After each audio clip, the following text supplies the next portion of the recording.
Yo, what is going on, guys? It is your boy, I'm SpazX back here again, and today we are going to be talking about and reviewing Black Ops 3 in 2024. Now, I won't lie, it's been a few years since I've played this game, and since Black Ops 3's release, we've had zombies games like World War II Zombies, Vanguard Zombies, MWZ. It hasn't been a great time for zombies fans. So I thought I would go back to what at least I remember was the peak of zombies for me and go back and look at everything that Black Ops 3 did right and just talk about it. Don't forget, if you like this type of content, please subscribe, leave a like on the video, and yeah, let's just talk about Black Ops 3 in 2024. Okay, so to start off this video, I would like to talk about boss fights in Black Ops 3.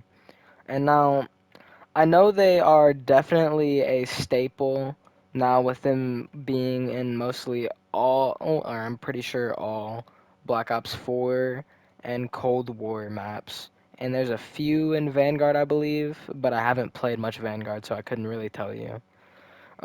Anyway, out of the six of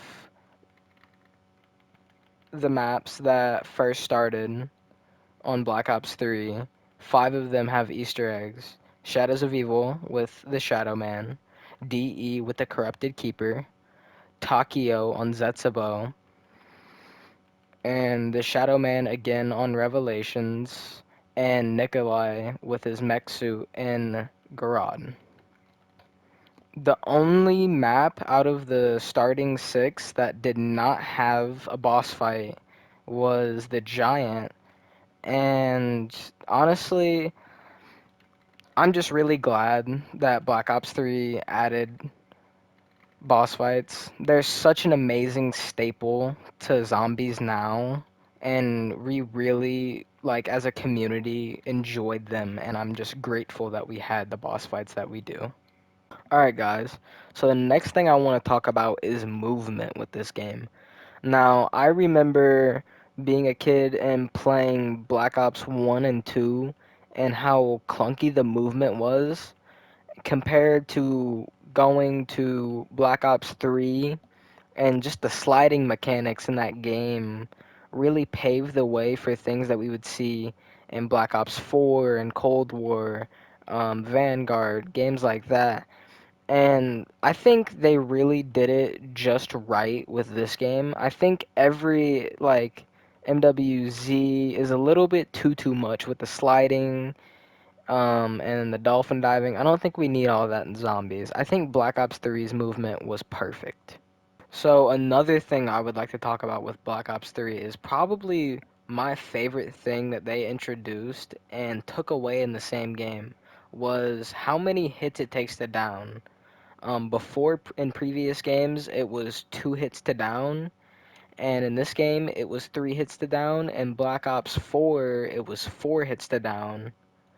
And I feel like Black Ops 4, it wasn't easy, but it wasn't hard like Zombies is supposed to be. You know, I felt like 3 was that perfect range that we needed and is still perfect to this day. I feel like 2 is still a little bit too hardcore, and obviously with the armor systems today, that's just easy.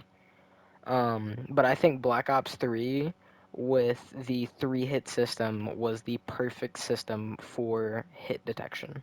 The next thing I would like to talk about is Widow's Wine, the one and only perk that they introduced into Black Ops 3. And it is very odd that they only introduced one perk to Black Ops 3 because we were used to getting, 2, 3 perks a game. Anyways, Widow's Wine was similar to Jug in the sense it gave you more hits, and honestly, it's weird because this is one of the only, or it might be the only perk that I think has been in a game and never returned. But yeah, I miss Widow's Wine. I hope it returns at some point in the future. The next thing I would like to talk about with Black Ops 3 was its graphical upgrade compared to Black Ops 2 or any of the past titles. Now I know it was on the newer gen consoles, but this game still looks amazing to this day, and they still have not been able to get zombies games to look as good as they did as Black Ops 3. Okay, guys, how could we talk about Black Ops 3 Zombies without mentioning gobblegums? Obviously, everybody has their own opinions on gobblegums. Either you like them and you use them, or you didn't like them and you just play the old school style of zombies. Me personally, I used a lot of gobblegums and I spent a lot of money on gobblegums. I know they were microtransactions, but I honestly liked Gobblegums, and I know they're supposed to be coming back with Black Ops 6, and I'm hyped for that. And I think there's supposed to be a new way of earning them, but that's besides the point. Gobblegums compared to like elixirs, definitely Gobblegums were much better than elixirs. Elixirs were not it whatsoever. If you know, you know.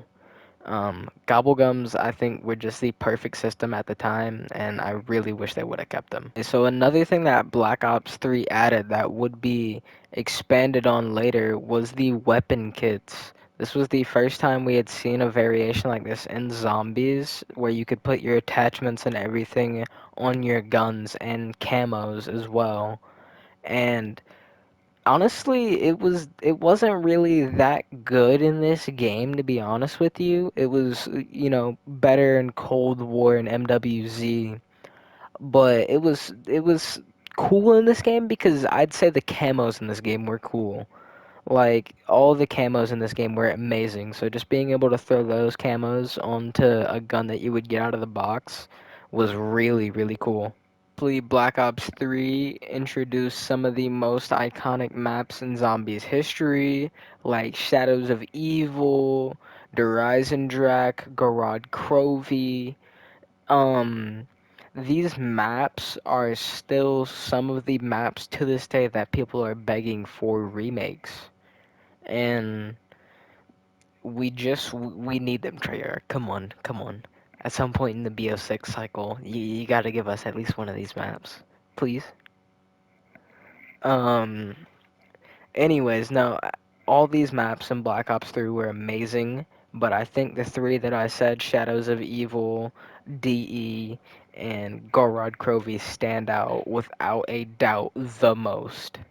Overall review of Black Ops 3, um, with the story and the zombies that kept you captivated till each and every next DLC, to just the way that the maps played out, the way that Chronicles was so hyped up after everybody had thought there's no way that this game is going to get another DLC, and we ended up getting Chronicles, which probably sealed the deal for making this the best zombies mode because we got the best of both worlds. We have the old zombies, we have the new zombies, and we also have the Steam people working on other maps like that they make, and it just made Black Ops 3 Zombies so iconic that people to this day in the community are still constantly playing Black Ops 3, and I see why.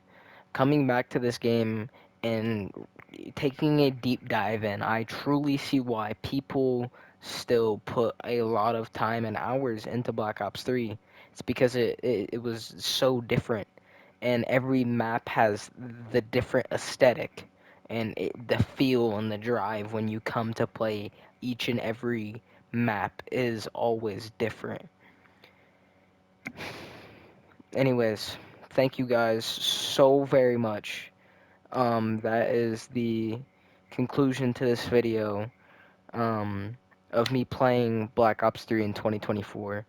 Just remember, if you like this video or this type of content, please leave me a like, subscribe,